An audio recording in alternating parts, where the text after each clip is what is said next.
Viewers, we are back, and it's two storytellers that I've met today, or is it storyteller and story gatherer? And one of the lessons I want to pass to younger people who want to help, younger professionals who want to help, is that in this line of work, you can be misused. I have helped people, and they have said, I'm using their story to benefit myself. I am making money from their story. That time, just as nimejitolea, I have given until it hurts. So let's talk about boundaries. I relate. I can relate. And it hurts.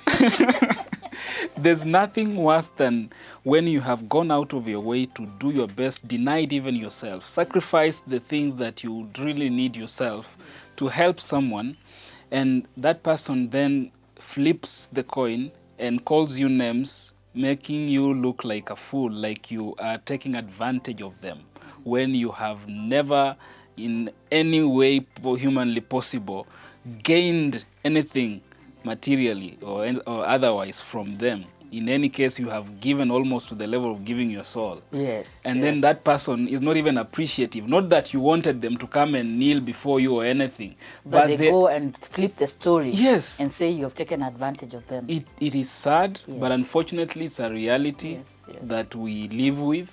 Yes. I have interacted with such people even on the platform. And these are, it's not every day, but when that happens, I tell you, it pushes you to the wall until you even start imagining stopping doing this thing altogether. But because of the many other good stories and positive feedback, you keep going. Yes. And what that realization brings about is the fact that we have to also protect ourselves as storytellers, story gatherers, because not everyone is genuine, not everyone is, really objective. There are people who are after their own selfish interests, and so it's very important as a storyteller, as a content creator, to also do your homework. And much as you want to give people a chance, do some research, do some basic background checks, so that you also don't just allow anyone and everyone on the platform and end up now again kuharibu jina. Yes. for that matter. And so it's important to also create, just shield yourself from a lot of unnecessary baggage, entanglement, because we need also to be sane, and we need to be our well-being, emotional well-being is very important. Yes. And so if we don't take care of our emotional well-being, then we don't even qualify to address any other person's well-being. Yes, yes. And so there are times that I have deliberately taken breaks from content creation.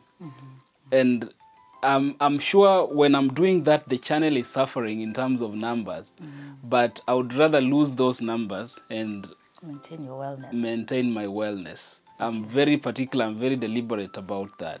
I don't gamble with that. Yes. There are times I switch off my phone completely. Yes.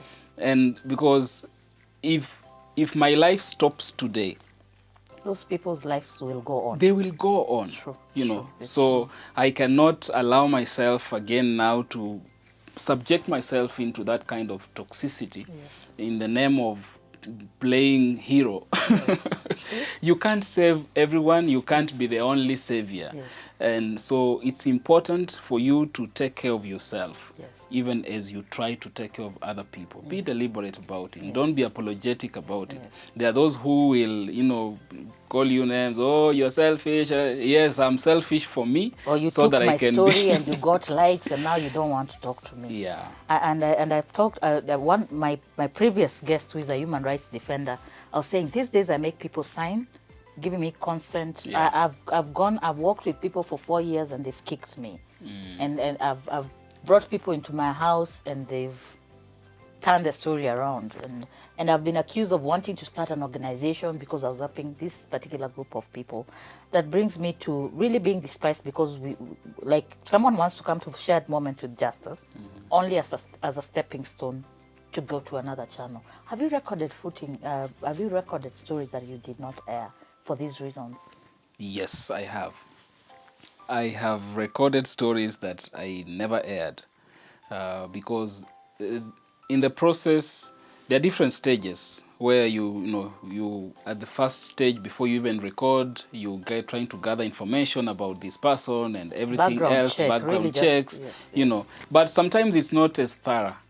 So you think everything is okay, you go ahead, record the story, and then bam, you get yourself into information that really Like, flips do I the want whole to be thing. You're like, associated with this? this, Yeah. and when that happens, I don't even think twice about it. Okay. I shelve the story. Okay. And I tell my guests that I have the rights to whether I'll air the story or not. It is not their decision to make.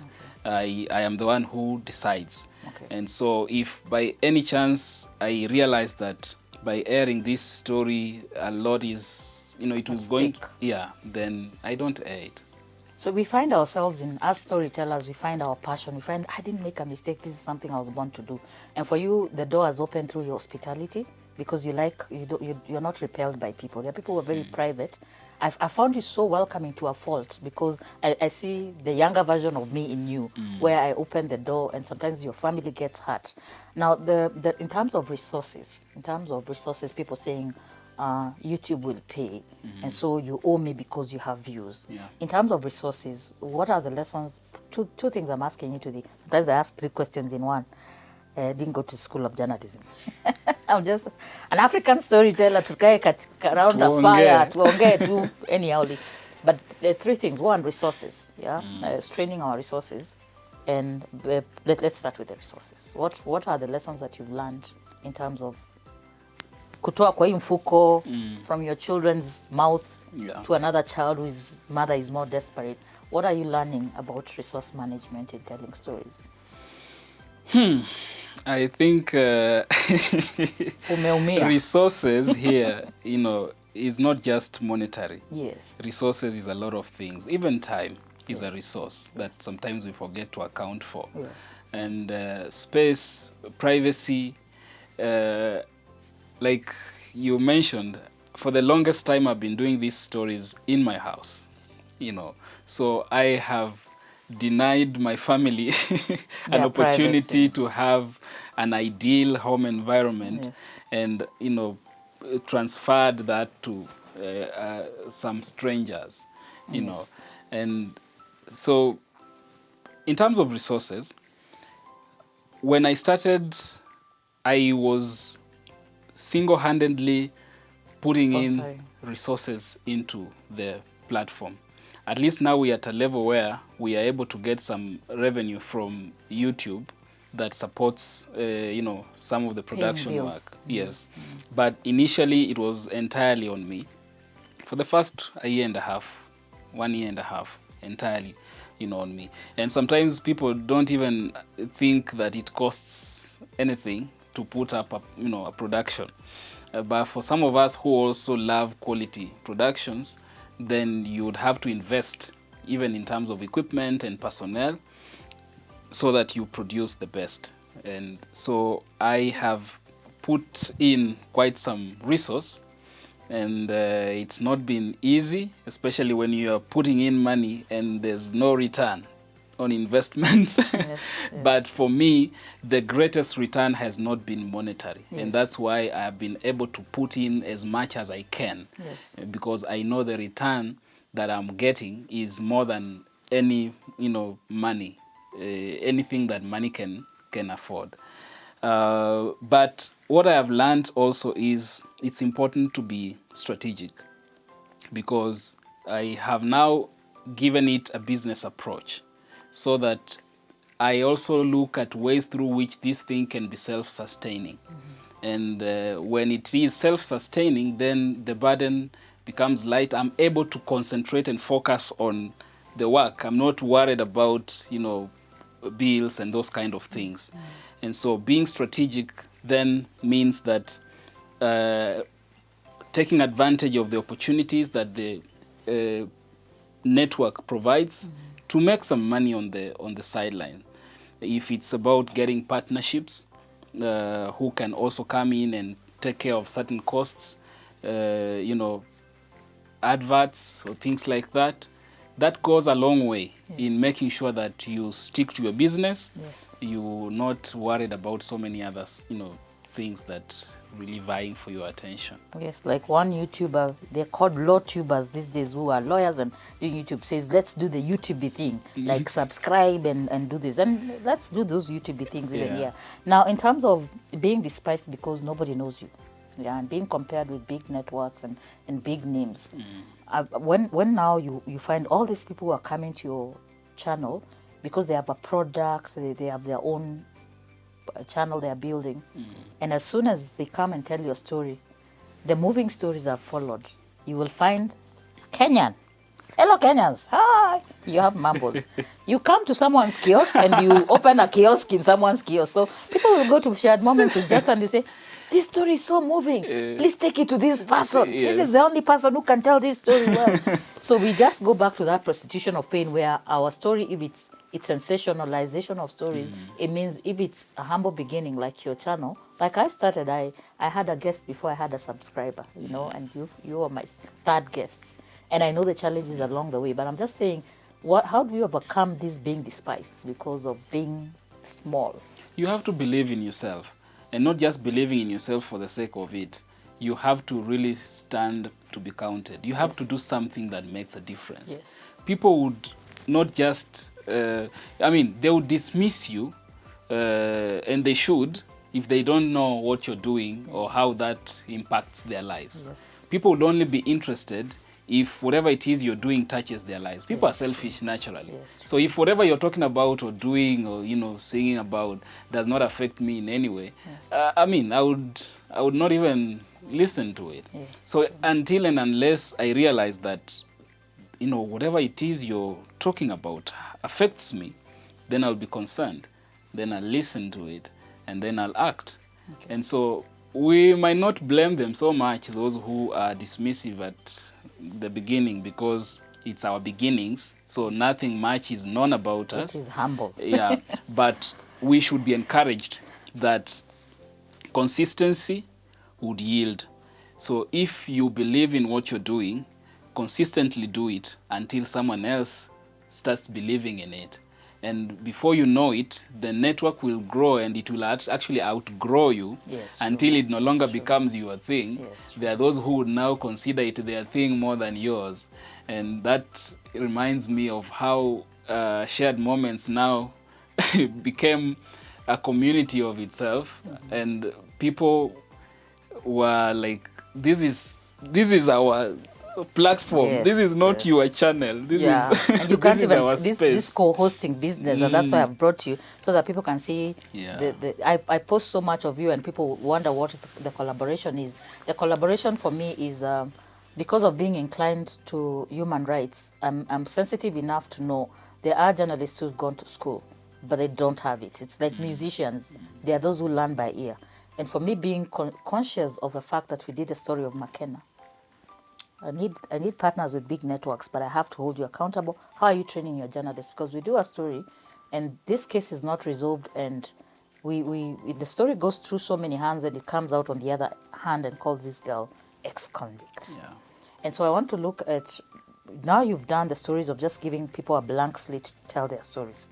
So even when they come back and they're angry that they told the story, because that happens a lot. People feel vulnerable once they've exposed yourself. Is there a turning point where I am kind of pulling you towards there's more in you because you're an investigator? You know it now by now. What have you discovered your strength is as a storyteller? And where can I tell you, let the crying ones cry. Let's now go and really remove the ones that are in harm's way. What is changing about your storytelling? One of the things that I've been very proud about is seeing those who have passed through the platform creating some sort of Their own platforms. not just platforms, but Advocacy, advocacy projects, and yes, interventions. exactly, Yeah, exactly. I've seen people. I've seen a young girl who is rescuing teenage mothers. I've seen even Josephine and Maureen were related. Those stories Yes. were related.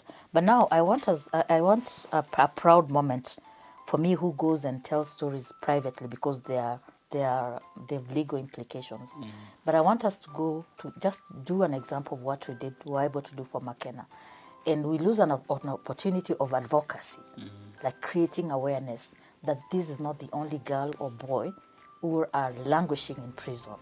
What can we do? And probably take me to the day of Mwingi. I mean, that for me will always be a special day. And probably people don't know why we did it. Yeah. That's just to go to the finish line, even if it's not the end finish line.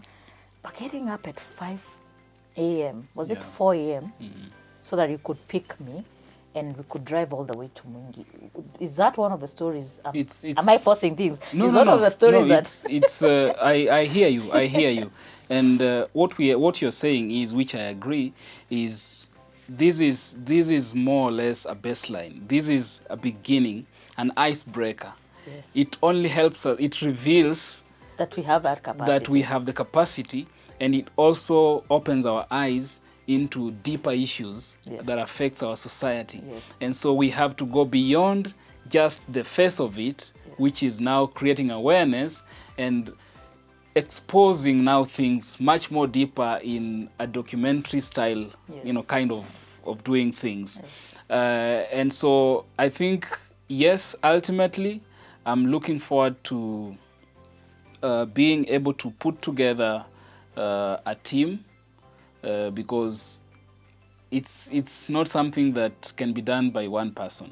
Putting together a team that is competent enough to be able to follow up each of these conversations so that once we do a story, then the other stories that are as a result of this story are also given prominence, and someone is able to spend time and follow through the story, even if it takes a month or 2 or 3 or even a year, which some do, True. as long as that is going to now make a significant impact, not just for one person, but even change the mindset, in terms of how we look at things as a community or as a society. Yes. Yeah. So And the fighting for stories, for me, we've worked together even on even just consultations.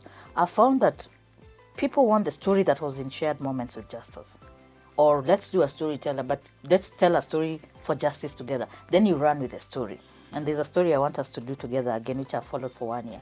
For me, I feel like having all this investment and putting a still studio, I feel it's like that was your litmus test, that you belong to the field. You started out in the field. yeah. Tell me about that experience. And some of the stories have come back, you relived some of the stories that you did. What was your first experience with field? Is it a bug? How are you overcome? I feel like you're a big fish in a small pond in shared moment with Justus. So tell our viewers and even your viewers, because they will follow you. Yeah. They don't, the other side of Justus, they don't know. They think Justus is just a YouTuber, but you've been I've been in the field. Yes. I've been in the field, and there's a way the field works on you because it puts you in the context, in the environment within which things are happening. The line of fire. You see, yes, studio is very refined, and things are somehow. Studio, you're just supposed to look fine, and my mother said you look fine. By the way, you remember? My mother said he's fine. The girl is fine, but the boy is also fine. Have you not met, newscasters or broadcasters who you've always seen on TV, and when you meet them in person, you're like, field is real, So field has a way of, bringing out that raw the feel of vibe, the story. the feel of the story, When I'm talking about, or I'm doing a story of a mother who is, struggling with her children, and I ask that mother to come to the studio and narrate her story, it's different from when I go to her home. And you see. There are stories that will never be told. You have to see and feel them. True. You know, I'll gather a lot of stories by just observing. Yes. And so there's something that there's a richness in the field that unfortunately you can't, you know, get to that level in a studio setup. Yes. You know, but of course the other limitation when it comes to field is resources. Yes. You would need much more Oh, that was than expensive. you do That was quite a sacrifice. in the field. Yes. And so that's why we are praying and planning to equip ourselves enough to be able to handle these stories now at a level that would then give them life. Yes. You know, not just superficial kind of, you know, storytelling. Your background when you did the other stories, I know you did prison work. Yes. You documented the stories of ladies in prison. Yes, yes. That field work was doable because it was sponsored. It was sponsored. I remember back in 2010, I was doing a lot of prison works, prison stories, because it was being sponsored by a faith-based organization. And so it was a little easier for me to do those visits, even in terms of facilitation, connection, network, and those kind of things. But there are memories that I still live with to date because of not necessarily the particular stories that I did, but my interaction within the facility. You know, so you learn a lot, you rub shoulders, and somehow, you know, just get to learn things that you would ordinarily never learn. I'm a prophetess, and I had a vision when in December we were celebrating 1 year anniversary, and I shared a bit of my personal pain in that day. But I said there's a channel, there's a journalist in the making, there's an African storyteller that is passionate about justice, and we are going to have shared moments with Justus. And I would beg the people who were editing me to give me just a small footage of us together in the field, although I'm not in the clip, where I got to interview the storyteller, and I saw that part of you when we were in Mwingi, and we had witnessed a very beautiful, painful but beautiful ending of you reunifying a mother and her child. So that footage for me is priceless, because I've done the same work without cameras, and so to be able to go now with a professional who could set up cameras and just have footage on the moment of just as what does it feel like. That one story you told on your channel, and me seeing that story and being drawn to the story, and this is the outcome. So that, for me, I would want us to end on this note in terms of looking at partners and what would you want to tell organizations that despise the standalones? What can we tell them that we are able to make an impact in this society through this? If you had one shot at anybody, even individuals who fund stories, because we don't want to be stuck with telling people's personal stories. The individual stories are indicative of the societal problem. All those issues we have with people with addiction, those are mental health issues that maybe nobody's addressing. What would you tell people who look at big networks, even to tell those stories to? Your time to just shoot your shot to potential partners and potential like I would partner with you anytime in terms of I'll do all the hard work of telling stories. You bring the cameras, but how do we look at collaborating as storytellers? I don't like the word content creators. I love the word storyteller because